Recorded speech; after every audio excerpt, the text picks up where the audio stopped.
और चलिए आपको सीधे इंदौर लिए चलते हैं, जहां पर मध्य प्रदेश के मुख्यमंत्री हैं डॉक्टर मोहन यादव पहुंचे हैं। समाप्त करके तीसरे कार्यक्रम को भी खत्म करते उड़ने का समय था, लेकिन कोई बात नहीं। आपसे विनम्रता से क्षमा चाहते हुए मैं अपनी ओर से, राज्य सरकार की ओर से एक अच्छे विचार, क्योंकि राष्ट्रव्यापी विचार और परामर्श सम्मेलन माननीय सांसद जी ने मुझे बताया था कि इस विषय को लेकर के एक अच्छी गोष्ठी का आयोजन किया गया। और ये हम सबके लिए आज के इस दौर में, जब बहुमत से सरकार आए या सरकार केंद्र की बने, तो उस केंद्र की बनने वाली सरकारों के एजेंडे में क्या क्या होना चाहिए, इस सबका सबसे अच्छा उदाहरण अगर कोई चल रहा है तो हमारे यशस्वी प्रधानमंत्री श्रीमान नरेंद्र मोदी जी का चल रहा है। जोरदार अभिनंदन करें उनके। एक एक निर्णय के साथ, एक एक विषय को लेकर वो चल रहे हैं। यद्यपि आजादी के बाद हमारे अगर दल और दल की विचारधारा को लेकर के कोई दुनिया विश्लेषण करे तो हमारे वो सारे विषय दिखेंगे। जब जनसंघ की स्थापना के समय हमने कोई विषय उठाया तो ये बात भी सही है कि जनसंघ की स्थापना के समय हमारे देश की वर्तमान की दौर में सर्वाधिक ज्वलंत मुद्दे की तरफ जनता का ध्यान आकर्षण कराने के लिए धारा 370 को लेकर के मूवमेंट चला। बाद के क्रम में हम सब जानते हैं कि हमारी आइडियोलॉजी देश के साथ जुड़ करके कैसी खड़ी हो। हमारे दूसरे संस्थापक सदस्य पंडित दीनदयाल उपाध्याय जी ने एकात्म मानववाद के दर्शन के बलबूते पर हमारी आइडियोलॉजी को लाए।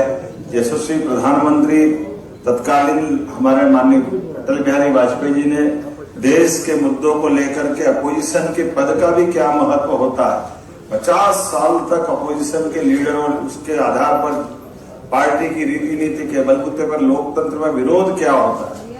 तो आपातकाल के दरमियान जेल जाने से लगा करके बांग्लादेश के युद्ध से समय देश की एकता कैसी होना चाहिए, पक्ष विपक्ष की उदाहरण हमारे सामने दिया।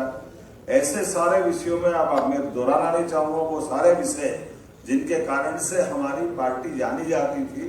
जब हमने 3 तलाक जैसे मसले पर सुप्रीम कोर्ट के उस इसी इंदौर के शाहबानो प्रकरण को, कोर्ट के निर्णय को लोकसभा के माध्यम से वोट के नजरिए से नहीं देखा जाना चाहिए, ये बड़ा प्रतिमान स्थापित करने का प्रयास किया। राम मंदिर जैसे ज्वलंत मुद्दे पर भी देश को एकजुट रखते हुए सुप्रीम कोर्ट के निर्णय का पालन करके दिखाया।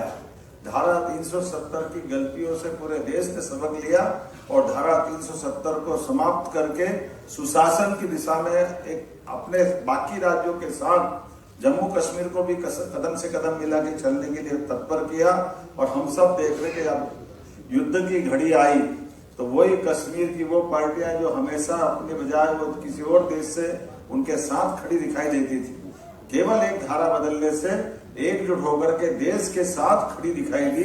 ये हमारे वो दौर भी देखा जब इतने प्रकार के सुधार और इतने प्रकार की व्यवस्थाओं की बात कर रहे हैं, तो ऐसे में देश के विकास के लिए एक पूरे साल चुनाव चलते रहे, अलग अलग राज्यों के चुनाव चलते रहे। ये पाप भी अगर किसी के माथे है कि कांग्रेस के माथे।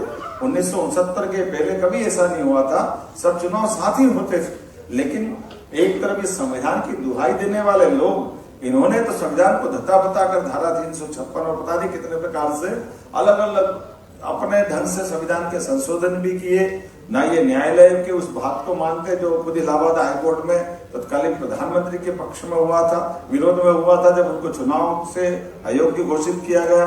ऐसे कई विषयों के साथ आज का समय वापस हमको वहीं ले जाके खड़ा करता है कि हमको राष्ट्र के लिए, देश की प्रगति के लिए, अनावश्यक खर्चे को बचाने के लिए जो होना हो जाए, लेकिन एक देश है तो एक साथ ही चुनाव होना चाहिए। तो मैं मान के चलता हूँ इस विषय की बहस लाते हुए यशस्वी प्रधानमंत्री ने पिछले 5 साल से ये जो अभियान चलाया हुआ है, ये अलग बात है कि वोटों के गणित के कारण से कई सारे लोग इसमें कई प्रकार की बात करते करते हर एक बात में से वो अपना भला देखते हैं और अपने भले के चक्कर में उनके लिए राज्य की राजनीति ज्यादा जरूरी है, राष्ट्रनीति जरूरी नहीं है। लेकिन राज्य की राजनीति के बजाय राष्ट्रनीति का आज का वाकई इस प्रकार का समय चल रहा है कि हम दोबारा अगर आज के वैश्विक परिदृश्य में भी देखें तो दुनिया का सबसे बड़े लोकतंत्र का तकाजा है कि आज सबसे ज्यादा हमको वापस इसी मुद्दे पे आना पड़ेगा और इसी मुद्दे पे बढ़ने की आवश्यकता है।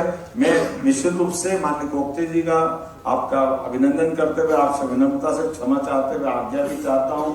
पूरे मंच के सामने में सारे विद्वान श्रोतागण आए, आपकी इस भावना के आधार पर ये ऐसी अलग है, लगातार इसको जलाए रखना पड़ेगा। और निश्चित रूप से जब सारे विषयों को लेकर देश ने हमारी बात को एक तरह से सिरोधार्य किया है, आने वाले समय तक यद्यपि कई सारी चुनौतियां, किसी चीज को बनाना सरल है लेकिन बिगाड़ने के बाद बनाना बहुत कठिन होता है। आज पूरे देश के अंदर उस चुनावों के आधार पर इतने प्रकार से बिगाड़ दिया गया था।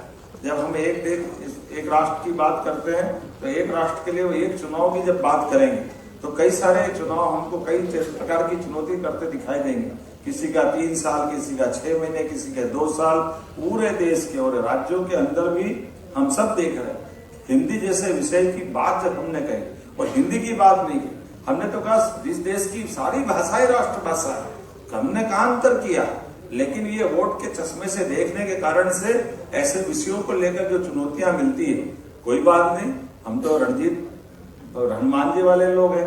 अभी नीचे हमने उनका अपना भूमि पूजन का कार्यक्रम किया, तो रणजीत हनुमान जी के माध्यम से हर रण को जीतने वाली अगर कोई पार्टी है तो हमारी पार्टी है। निश्चित रूप से हम इस रण में भी जीतेंगे। ये शुभकामना देते हुए मैं भी अपनी बात समाप्त करता हूँ और मैं उम्मीद करता हूँ कि ये हमारा विचार विमर्श का क्रम जारी रहेगा।